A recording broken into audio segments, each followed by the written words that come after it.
Hello students. आज का जो टॉपिक है हमारा वो है सेट्स। ठीक है, सेट स्टार्ट करने से पहले सेट का जो इंट्रोडक्शन है वो एक बार पढ़ लेना, और अगर नहीं चाहते हो तो छोड़ देना, ऐसी कोई बड़ी बात नहीं है।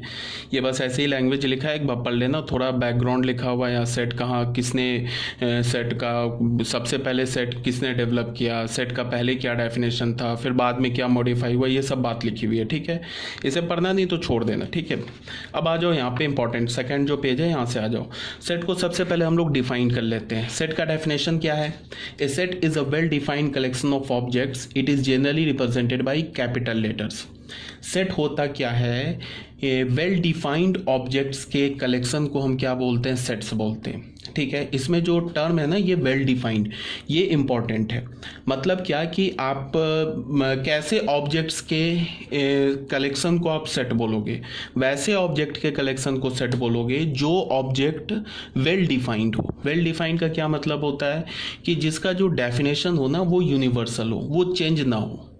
ठीक है, ऐसे ऑब्जेक्ट के कलेक्शन को आप सेट बोलोगे। जैसे अगर मैंने बोला the collection of all English alphabets, या मैंने बोला the collection of all vowels in English alphabet is a set containing 5 elements AEIOU।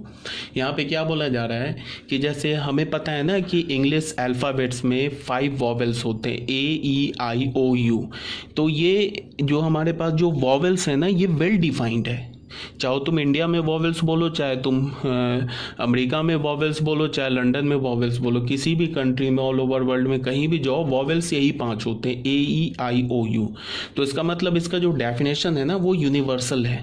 तो हम लोग क्या बोलेंगे कि जो वॉवेल्स के जो हम लोग कलेक्ट करेंगे ना, तो उस कलेक्शन को हम सेट बोल सकते हैं। क्यों बोल सकते हैं? बिकॉज वॉवेल्स जो होते हैं ना वो वेल डिफाइंड होते हैं। तो वेल डिफाइंड ऑब्जेक्ट्स के कलेक्शन को हम क्या बोलते हैं? सेट। तो अगर मैं तुम्हें बोलूं कि set of all vowels in English alphabets is a set, तो तुम बोलोगे yes of course is a set, because English vowels in English alphabets is well defined. ये जो है ना हमारा वेल डिफाइंड है। ठीक है, जैसे मैंने सेकंड में क्या बोला, the collection of all Capitals in of states of India is a set. ठीक है, अगर तुम इस इंडिया के सारे जितने भी कैपिटल्स हैं, स्टेट्स के जो कैपिटल्स हैं, उसका तुम अगर सेट बनाओगे तो वो भी एक सेट है। बिकॉज क्या होता है, जितने भी स्टेट्स हैं ना इंडिया में, उनके कैपिटल्स तो वेल डिफाइंड है। ऐसा तो कोई एम्बिग्यूटी है नहीं कि हम बोलें कि किसी भी स्टेट का कैपिटल डिफाइंड है या नहीं डिफाइंड है, या क्या मैं भी, इसमें कोई एम्बिग्यूटी नहीं है, इट इज़ वेल डिफाइंड। तो वेल डिफाइंड है तो हम क्या बोलेंगे? It is a set. जैसे मैंने थर्ड में बोला the collection of all students of IIT Delhi is a set. अगर मैं बोलूँ कि IIT दिल्ली के जितने भी स्टूडेंट्स हैं उसका सेट बनाओ, तो सेट बनाओ, या फिर मैं बोलूँ कि collection of all students of IIT Delhi is a set, तुम बोलोगे ऑफ कोर्स। क्यों? बिकॉज IIT दिल्ली में जितने भी स्टूडेंट्स पढ़ रहे हैं वो वेल डिफाइंड है, मतलब कोई एम्बिग्यूटी नहीं है ना। अगर राम IIT दिल्ली का स्टूडेंट है तो वो राम है स्टूडेंट, इसमें तो कोई एम्बिग्यूटी नहीं है कि राम हो भी सकता है, नहीं भी हो सकता है, तो कोई एम्बिग्यूटी नहीं है। इसका मतलब क्या? Is a set. अगर मैं बोलूँ collection of all intelligent person of Delhi is not a set, as the word intelligent is not defined because there is no standard scale for evaluation of intelligence. अब जैसे मैं क्या बोलूँ कि जितने भी इंटेलिजेंट पर्सन्स हैं ना दिल्ली के, उनका सेट बनाओ। अगर मैं तुम्हें बोलूं कि जितने भी इंटेलिजेंट पर्सन है तो उनका सेट बनाओ, तो तुम किसी भी पर्सन का इंटेलिजेंसिया मेज़र कैसे करोगे? कोई ऐसा तो थर्मोमीटर है नहीं कि वो बता देगा कि इसका इंटेलिजेंट ये 97% इंटेलिजेंट है, ये 60% इंटेलिजेंट है, या 100% इंटेलिजेंस है। ऐसा तो कोई स्केल है नहीं हमारे पास। तो इंटेलिजेंस जो है ना वो वेल डिफाइंड नहीं है।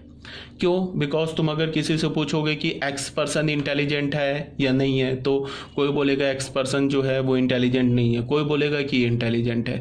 तो फिर यहाँ पे एम्बिग्यूटी क्रिएट हो गया, तो हम इसे क्या बोलेंगे? It is not a set. Clear है? फिर यहाँ पे क्या है? The collection of good cricketer is not a set because the word good is not defined. अब जैसे गुड वर्ड हो गया, बैड हो गया, स्मॉल हो गया, लार्ज हो गया, इंटेलिजेंट हो गया, पुअर हो गया, रिच हो गया, ये जितने भी वर्ड्स हैं ना ये वेल डिफाइंड नहीं है। तो अगर मैं बोलूँ कि अगर मैं तुम्हें बोलूँ collection of all bright student of class 11th, अगर मैं बोलूँ कि सारे ब्राइट क्लास 11 के सारे ब्राइट स्टूडेंट का सेट बनाओ, तो तुम ब्राइट स्टूडेंट को वेल डिफाइंड ही नहीं कर सकते हो। अगर तुम बोलोगे कि मैं जिसके नंबर्स ज़्यादा आ रहे हैं एग्ज़ाम में, जिसके मार्क्स ज़्यादा आ रहे हैं, परसेंटेज ज़्यादा आ रहे हैं, उसको अगर तुम ब्राइट बोलोगे तो फिर वो गलत हो जाएगा। ऐसा कई केस है जिसमें जिनके मार्क्स जो हैं वो स्टूडेंट के मार्क्स कम आते हैं, बट फिर वो +2 में मार्क्स कम आते हैं, IIT में क्वालिफाई कर जाते हैं। +2 में मार्क्स, और बहुत ऐसे बच्चे होते हैं जिनके +2 में 90-95% मार्क्स आते हैं, बट वो IIT में क्वालिफाई नहीं करते, दूर दूर तक उनका रैंक नहीं होता है। ठीक है, तो इसके लिए मैं क्या बोल रहा हूँ कि ये जो गुड हो गया, इंटेलिजेंट, बैड, ये सब वेल डिफाइंड नहीं है, तो इसका आप इस टाइप के एलिमेंट्स का सेट नहीं बना सकते हो। ठीक है, ये सब आप ऑलरेडी जानते हो, बस एक बार सुन लो। आज का भी जो भी लेक्चर है, ये जो भी आपको मैंने PDF सेंड किया, ये आप ऑलरेडी जानते हो। जो नेक्स्ट PDF होगा वहाँ से हमारा, वो हम लोग फिर नई बात सीखेंगे। तो अब यहाँ पे क्या बोला है, some standard notation for some special set, ये भी आप ऑलरेडी जानते हो, ये भी ऑलरेडी मैंने लिखा रखा है। ठीक है, but for the sake of completion मैं क्या करवा रहा हूँ, ये सबको एक बार जल्दी जल्दी क्विक रिकैप कर रहा हूँ। एन, कैपिटल N को क्या बोलेंगे, set of all natural number. Capital W को क्या बोलेंगे, set of all whole numbers. Capital Z को क्या बोलेंगे, सेट ऑफ ऑल इंटीजर्स, सारे इंटीजर्स का सेट। अगर Z पे मैं माइनस कर दूँ तो set of all negative integers. अब निगेटिव में 0 नहीं आता है, और पॉजिटिव में भी 0 नहीं आता है, but non negative non positive में 0 आ जाता है। ठीक है, तो ऑलरेडी बता रखा है। फिर अगर मैंने Z माइनस बोला तो क्या हो गया, सेट ऑफ निगेटिव इंटीजर्स। फिर मैंने Q बोला तो क्या हो गया, set of rational numbers. Q complement, set of irrational number. Capital R से set of real numbers. R plus से set of positive real numbers. R minus का क्या मतलब हो गया, set of negative real numbers. एक कैपिटल C आता है, ये क्या होता है, set of complex numbers. Complex number जो है एक चैप्टर है 11th क्लास में, ये इसको हम लोग कॉम्प्लेक्स नंबर को काफ़ी डिटेल से पढ़ना है, बहुत ही मज़ेदार चैप्टर है, तो इसको आप आगे देखोगे। बट अभी याद रखो कि capital C represent the set of all complex numbers. ठीक है, अब उसके बाद आ जाते हैं नेक्स्ट टॉपिक में, रिप्रेजेंटेशन ऑफ ए सेट। ये भी आप जानते हो, सेट को हम लोग क्या करते हैं, 2 टाइप से रिप्रेजेंट करते हैं। पहला जो रिप्रेजेंटेशन क्या होता है, रोस्टर फॉर्म। दूसरा क्या होता है, set builder form. Roster form में हम क्या करते हैं कि सेट के जितने भी एलिमेंट्स हैं ना, उनको कॉमा से सेपरेट करते हैं और एक कर्ली ब्रैकेट से क्लोज करते हैं। ठीक है, तो आ जाते हैं रोस्टर फॉर्म को हम क्या बोलते हैं, टेबुलर फॉर्म और रोस्टर फॉर्म। ठीक है, in this form set is described bye listing elements separated by commas and enclosed with in braces. Braces क्या होता है, ब्रैकेट का प्लूरल होता है। ठीक है, ब्रैकेट के प्लूरल को हम क्या बोलते हैं, ब्रेसेस। तो इसमें हम क्या करते हैं, एलिमेंट्स को लिस्ट करते हैं, कॉमा से सेपरेट करते हैं और ब्रेसेस से इनक्लोज करते हैं। जैसे ये देख लो, मैंने कैपिटल एक सेट लिया, set of vowels in English alphabets. ये जो है ना, मैंने सेट को लैंग्वेज में लिखा है। ठीक है, ये सेट को लैंग्वेज में लिखा है। अगर मैं बोलूँ कि ये कौन सा रिप्रेजेंटेशन है, तो ये रिप्रेजेंटेशन ना ही हमारा रोस्टर फॉर्म का है और ना ही हमारा सेट बिल्डर फॉर्म का है, ये किसी भी फॉर्म का रिप्रेजेंटेशन है, ये तो मैंने लैंग्वेज में लिखा है। अब मैंने क्या किया, ये जो लैंग्वेज में मैंने सेट को लिखा है ना, इसको मैंने किस में कन्वर्ट कर दिया, इसको मैंने कन्वर्ट कर दिया रोस्टर फॉर्म में। तो देखो इसके लिए क्या हमने लिखा, ये क्या बोल रहा है, set of vowels in English alphabets. तो ये क्या हो गया, small a, comma small e, comma I-O-U। तो हमारे पास ये A-E-I-O-U ये क्या है, ये सेट का एलिमेंट है। एलिमेंट बोल लो या ऑब्जेक्ट बोल लो। ये स्मॉल ए मैं पूछूं, ये स्मॉल ए क्या है, तो मैं तुम बोलोगे कि ये जो स्मॉल ए है, ये कैपिटल ए सेट का एलिमेंट है या कैपिटल सेट ए का ऑब्जेक्ट है। ये अगर मैं बोलूं कि स्मॉल ई क्या है, तो तुम बोलोगे स्मॉल ई जो है ये कैपिटल ए सेट का एलिमेंट है। ठीक है, तो ये स्मॉल ए को क्या लिखोगे, इसको हम क्या रीड करते हैं, बिलोंग्स टू। ये भी ऑलरेडी बताया जा चुका है, तो इसको हम रीड कैसे करेंगे, small A belongs to capital A. इसको हम क्या रीड करते हैं, belongs to, read as A belongs to capital A. इसको हम क्या बोलते हैं, बिलोंग्स टू। ऐसे लिख के यहाँ पे ऐसे क्रॉस कर दिया तो क्या हो गया, डज नॉट बिलोंग्स टू। अब इसको उल्टा लिखने का क्या मतलब होता है, फॉर ऑल। अब जैसे मैंने बी लिखा, तो बी तो इसमें कहीं नहीं आ रहा है, तो हम क्या लिखेंगे, बी ऐसे करके ई को लेके ऊपर से थोड़ा पुश कर देंगे ऐसे, और ऐसे क्रॉस लगा देंगे। तो इसका क्या मतलब है, small B does not belongs to A, because ये जो बी है इसका कहीं देख लो, कहीं तो एलिमेंट है नहीं, तो हम क्या बोलते हैं, B does not belongs to A. ये सब आप जानते होगे, बस एक बार सुन लो, ऑलरेडी आप जानते हो। ठीक है। अब यहाँ पे मैंने क्या लिया, एक सेकंड एग्जांपल लिया, कैपिटल सेट बी लिया एक, the set of even natural numbers. तो ये मैंने क्या किया, सेट को लैंग्वेज में लिखा। अब लैंग्वेज में लिखने के बाद सेट को किस में कन्वर्ट कर दिया, रोस्टर फॉर्म में। तो इवन नेचुरल नंबर बोल रहा है, तो पहला इवन नेचुरल नंबर क्या है 2, दूसरा क्या 4, तीसरा क्या 6, 8 एंड सो ऑन। तो हमने ये क्या किया, एक ब्रैकेट लगाया, पहला 2 लिखा, कॉमा, फिर दूसरे एलिमेंट को लिखा 4, फिर तीसरे एलिमेंट को लिखा 6, फिर चौथे एलिमेंट को लिखा 8।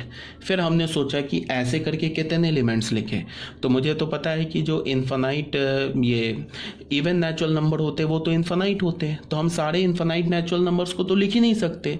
तो 3 डॉट लगा दिया। 3 डॉट का क्या मतलब है, ये जो हमारा पैटर्न है ना, ये इनडेफिनेटली बढ़ता जाएगा। बढ़ने का मतलब क्या है, 8 के बाद 10, 10 के बाद 12, 12 के बाद 14 एंड सो ऑन। ठीक है। अब अगर मैं बोलूं कि ये जो 3 है, ये 3 क्या इस बी सेट का एलिमेंट है, तो 3 तो कहीं नहीं आएगा, इवन नेचुरल नंबर में 3 तो नहीं आएगा।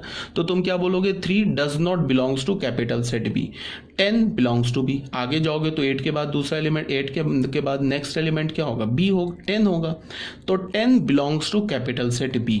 15 तो होगा नहीं, because 15 is an odd natural number, तो 15 does not belongs to A. अब आ जाओ बच्चों थर्ड में, हमने एक सेट सी लिया। सेट सी को हमने क्या बोला, set of all prime numbers less than 20।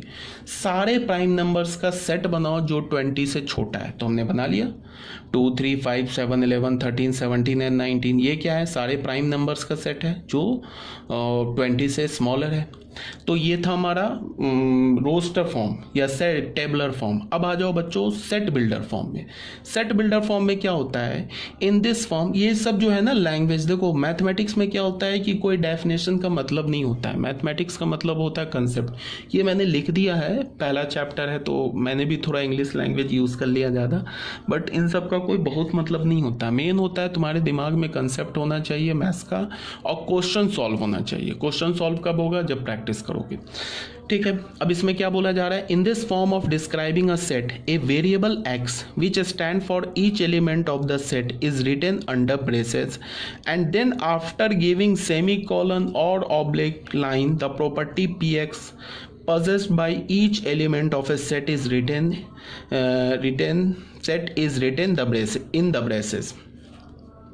in the braces। ये सब इतना लिखने का क्या मतलब है कि इस फॉर्म में हम क्या करते हैं, बोलना क्या चाह रहा है डेफिनेशन में, कि इस फॉर्म में हम क्या करते हैं कि सेट के अंदर जितने भी एलिमेंट्स होते हैं ना, उसको सिर्फ एक ही वेरिएबल से रिप्रेजेंट करते हैं, स्मॉल एक्स से या स्मॉल वाई से। ठीक है। अब उसके बाद हम क्या करते हैं, उस वेरिएबल का प्रॉपर्टी लिख देते हैं। तो कौन सी प्रॉपर्टी लिखेंगे, वो प्रॉपर्टी लिखेंगे जो उस सेट के अंदर जितने भी एलिमेंट्स हैं, वो सारे एलिमेंट्स जिस एक कॉमन प्रॉपर्टी को सेटिस्फाई करेंगे, उस प्रॉपर्टी को लिख देंगे। नहीं आई बात समझ में? अब देख लो, यहाँ मान लो बी सेट हमने देखा, हमने क्या बोला 2, 4, 6, 8, तो ऐसे एलिमेंट हमने देखा, तो हमने बोला कि इन सारे एलिमेंट्स के बीच में क्या प्रॉपर्टी दिख रहा है तुम्हें।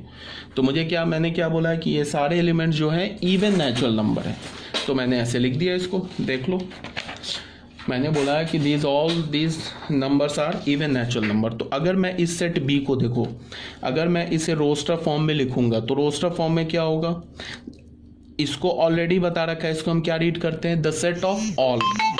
उसके बाद हमने क्या लिखा, X such that X is equal to 2n। ठीक है, इतना लिख दिया। अब अगर मैंने इतना लिख के छोड़ दिया तो फिर गलत हो जाएगा, बिकॉज एन, अच्छा यहाँ गलत हो जाएगा। क्यों? बिकॉज एन क्या है, एन तो मान लो कि अगर हमने एन का वैल्यू डाल दिया 1/4, तो 2 इंटू 1/4 तो 1/2 आ जाएगा, बट 1/2 तो है नहीं। तो यहाँ हमें बताना होगा कि ये एन है क्या, ये भी बताना होगा। अभी इंफॉर्मेशन हमारा इनकम्प्लीट है, तो हमने क्या बोला, and N belongs to natural number. अब जाके हमारा इंफॉर्मेशन कंप्लीट हो गया। तो बच्चों ये क्या लिखा है, ये जो है ना, हमने इस सेट के जितने भी एलिमेंट है ना 2, 4, 6, 8, इस 2, 4, 6, 8 का जो कॉमन प्रॉपर्टी है वो लिख दिया है।